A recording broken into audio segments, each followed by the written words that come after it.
Hey friends, welcome back to my channel. If you're new here, welcome. My name is Shadavia and this is Oshi Budgets, where we talk about all things money, budgeting, and savings related. So if you enjoy budgeting content like Budget With Me, cash stuffings, savings challenges, even paying off debt, go ahead and give this video a thumbs up, subscribe to my channel, and turn on a notification bell so you don't miss any future uploads.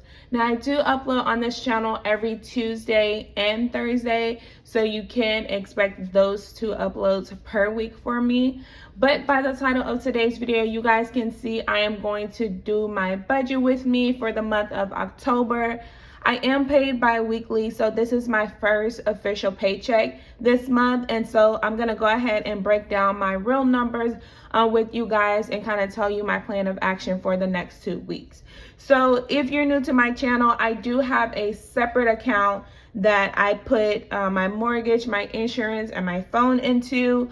And so recently the insurance amount did increase, so I did have to update the amount that I'm actually putting in this account just to accommodate for the increase in my insurance bill. So I am putting $455 into this separate account to take care of my mortgage, insurance, and my phone bill. I have considered finding like a new carrier for insurance, but honestly, I just have procrastinated on that. I guess it's not too bad. But another thing is too, like I have my home and my auto together, so I want to be able to get a good pricing on both. Another option that I did consider was like maybe doing a like paid in full option. So right now I do have a 6 months policy, and I just paid that like monthly instead of just paying it in full, because I know there's a discount, but it has to make sense for me to do that. So that is something that I'm probably going to look into a little further if it does get, too much. But that's neither here nor there. So that amount did slightly change this last budget with me and this one as well. And so after I actually put that $455 into that account, then I'm gonna have $1,014.69 this paycheck to actually budget into my bills, my cash envelopes, and any type of savings challenges that I'm currently working on as well.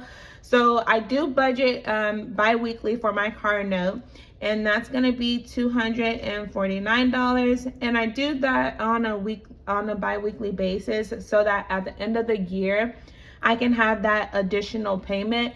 Also, if you haven't checked out my Transfer Tuesday video, go ahead and check that out. Like, I am working towards putting any extra income that I have towards paying off my car loan early. I know it's not going to be an overnight process, weekly, maybe even monthly process, but just already this last month, I was able to put $140 towards a principal only payment towards my car note. So that definitely helps a lot. Like I said, I've been nickeling and diming it to get that extra income, and it's kind of paying off.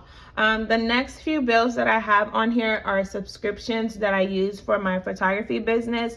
Is my Smug Mug, and that's $13.86, and then Adobe $10.81. So I'm not actively working my photography business, but I think I'm at a point where I can finally pick up my camera again and start doing some photo sessions. It is kind of around the holidays time, so it does usually get really busy, so I have to be strategic with how I'm planning it. But I think I'm getting to a point where I can actually pick up my camera again and start shooting. Like, I've had people reach out to me for inquiries. They want to have me do their photos and things like that, and I don't like telling people no, but I just have to make sure that I'm ready to start up again. So I still have those subscriptions, and I will be keeping those in my budget as well. The next bill I have is my lights. And so if you guys remember in my last budget with me, I did actually reach out to my utility provider, and they actually offer the budget billing where they will literally give you a set amount based off of your past usage for 12 months, and then they will kind of just determine how much your monthly payment is. So my last bill was a little over $335. And so I enrolled, I paid that from my previous paychecks, but then I called them and they were able to get me enrolled in budget billing. And so the lady told me it's going to be $220 per month for like the next 12 months. It could vary by like $5. So what I'm actually going to do, I'm going to round that up a little bit. So like, I'm going to guess that the monthly payment is going to be around $230. So because of that, I'm going to take half out on this paycheck, which was going to be $115. And then that sounds a lot better than having to take, $200 or $250 out of one check. I can, have it consistent and then just a little over $100 per check. Now, if the bill comes and it's only $220, then that second check, I will only have to take out $105. So I have an extra $10 on that check. But I do want to go ahead and get in the habit of just taking the $115, since she told me that it's going to be around $220 and it could vary like $5 each month. So that is awesome. Like I said, it's a lot better than paying a $300 light bill, consecutively, because that does really affect my budget. And then the last subscription that I have is my gym membership, and that's only $10.83. I've been doing a lot of home workouts, but I think I'm gonna start back going to the gym because I just need to be able to lift some weights. So I don't have weights at home. I've just been doing like the YouTube videos or some body weight workouts, but I really like lifting weights in the gym. So I think, starting next week, I'll probably be back in the gym lifting weights again. So those are actually all the bills that I have on this check, which is not a lot, usually for my first paycheck of the month. But let's go ahead and see how much we actually have left over. So $249, $13.86, $10.81, $115, and $10.83. So that does leave us with a balance of $615.19 that we get to budget into our cash envelopes and also our savings. So with my cash envelopes and savings, I am going to be doing something a little different because some things happened over the past week, and I'll kind of elaborate that a little bit more for you guys once we reach that part. So for starters, we're going to start with my savings because I'm really big on prioritizing my savings, and I really want to continue to build my savings, even being on a low income. Like I just love the ability to save, and I don't feel like I just need to dispose all of my income just because I have it. So I like to put money up into my high yield savings account, complete savings challenges, etc. So with the 100 envelope challenge, I am going to be putting $129 into that savings challenge, and that's going to take care of 2 more envelopes for me. I think it's envelope 64 and 65. So 64 and 65 is going to be getting filled with this paycheck. And then in not my next video, but probably like 2 more videos, I'll do a cash stuffing of my 100 envelope challenge because it's been a minute since I updated you guys on that progress as well. But every paycheck, I do like to take out enough for at least 1 or 2 envelopes. Excuse me. So moving right along to my gas, I'll go over here to my gas because it stays the same. So I like to put $60 into my gas envelope. Now I do work from home, so it doesn't require me to fill up as often if I was working in office. So I do have the luxury of working from home, so filling up one time every 2 weeks usually is enough for me. And it's taking me about 50, maybe like $51-ish to fill up, really between like $48 and like $52. I'll give it that window. to fill up. But I just want to make sure that if it does take me a little bit more, then I have that little extra. And then if at the end of, you know, the 2 weeks, if that money is still left over, then I can just put it in my car sinking fund. So it'll go, it'll have a purpose, I guess, if it is left over.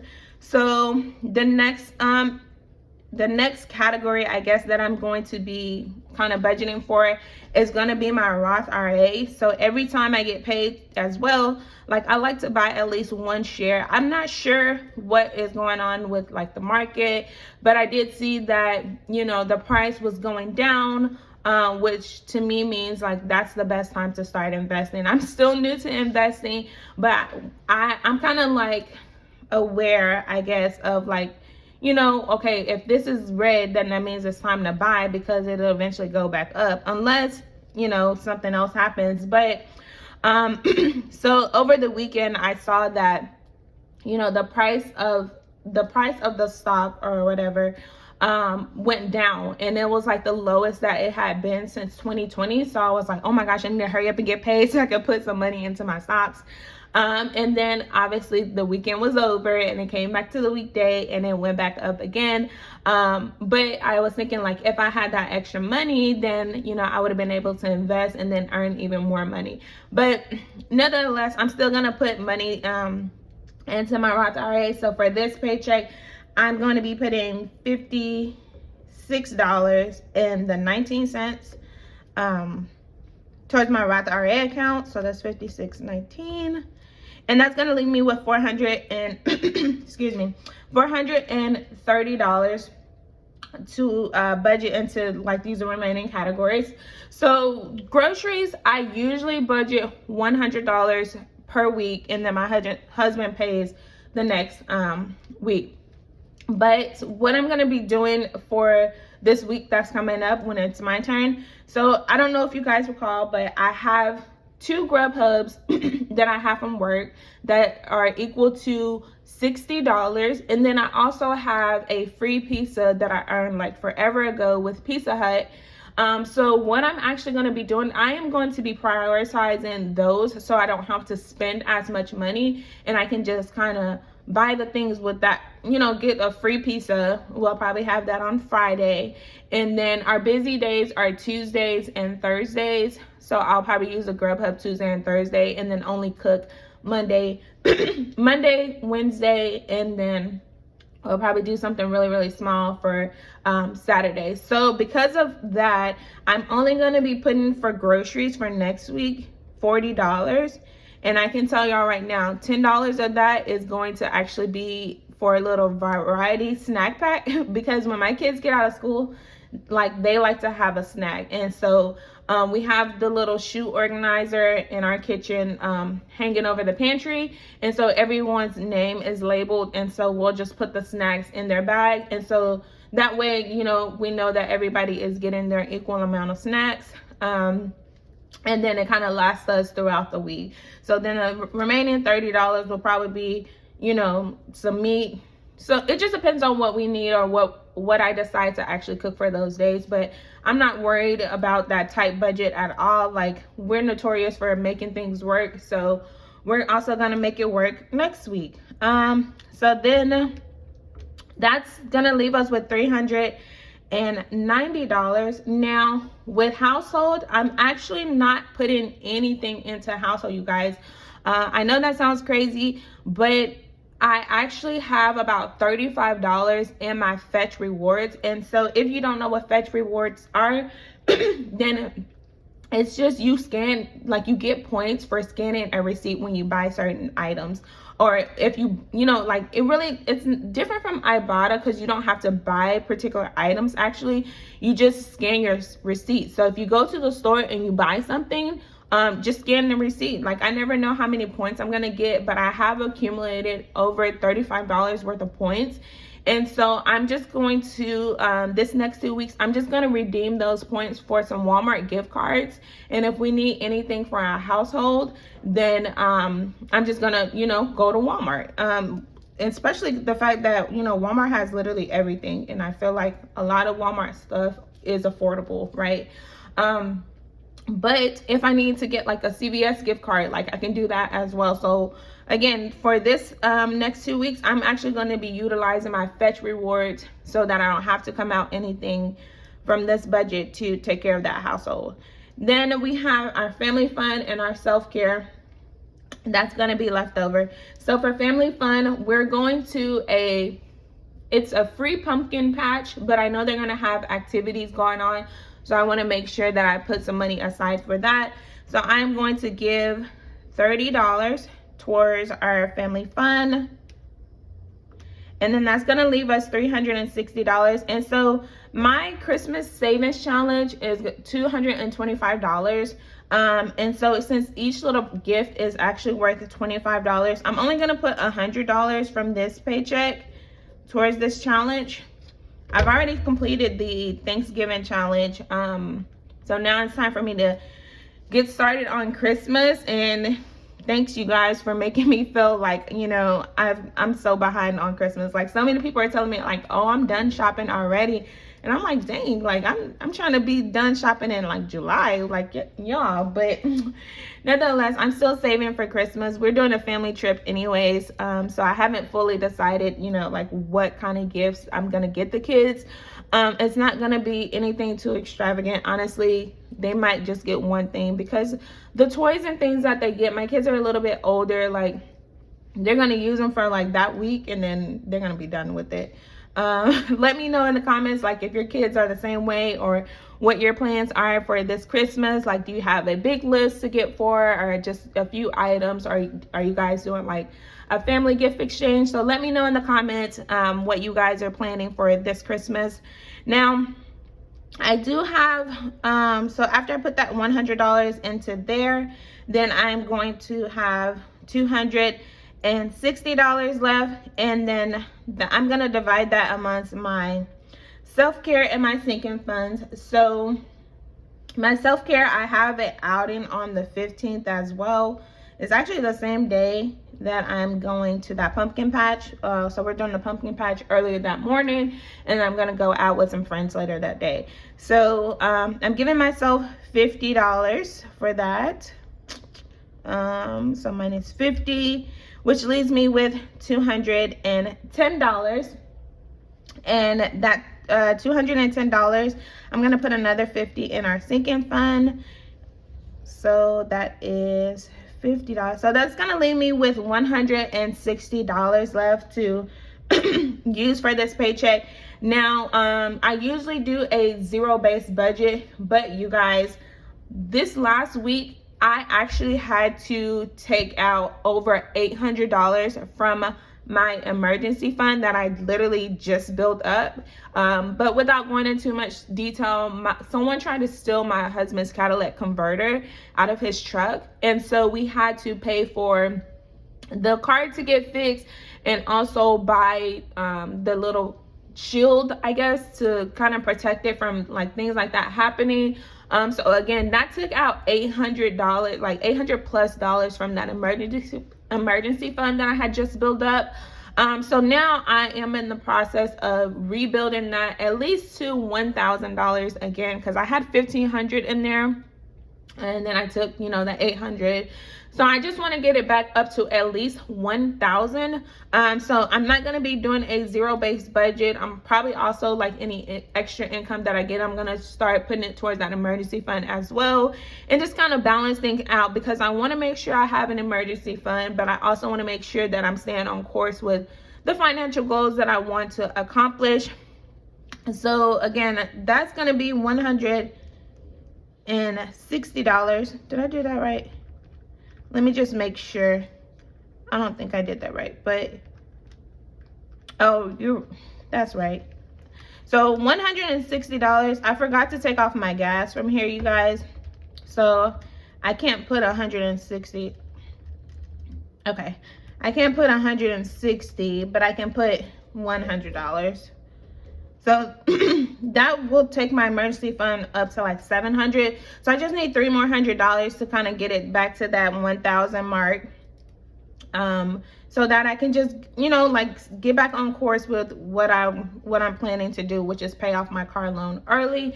But that is it for today's video, you guys. If you haven't subscribed, please consider subscribing to my channel. Make sure you guys give this video a thumbs up, and I'll see you guys in my next upload. Bye.